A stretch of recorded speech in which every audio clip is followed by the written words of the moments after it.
In this video, I'll introduce you to all the parts and we'll go in depth on a couple of parts which are essentially assemblies here.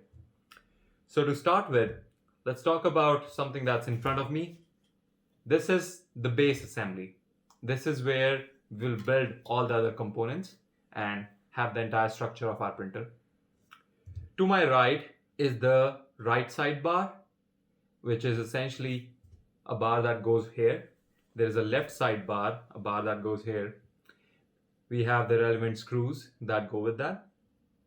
And here we have the screen, which will be mounted on the right side of the printer. And we have the power supply that would be mounted on the right side of the printer and the respective screws. Next is the lead screw.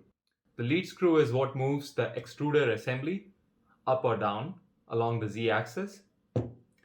Then we have the motor for the z-axis. So this is z-axis motor and z-axis limit switch.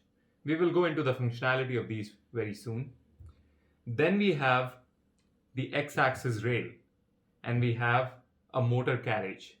This carriage essentially has two motors mounted to it and we'll go over it pretty soon. Then we have the x-axis belt. Then we have a wheel carriage and the screws that help us mount that wheel carriage to the X-rail. And next we have a tensioner, which we'll be using for the X-axis belt.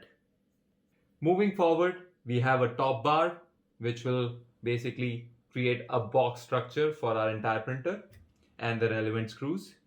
And then we have here the spool holder assembly, which includes this tube on which the spool, which will hold our filament, will be mounted. And then we have the respective screws and nuts that go with that.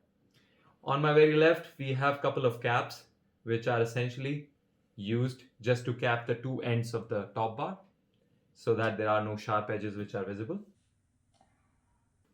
And on my immediate right, we have these three Allen wrenches that are required for the assembly. You must have gotten more Allen wrenches, but the top three size, or from the largest size to the third largest size, is all that we need for this assembly. So now that we are aware of all the parts, let's go into understanding significant sub-assemblies here and learn more about it.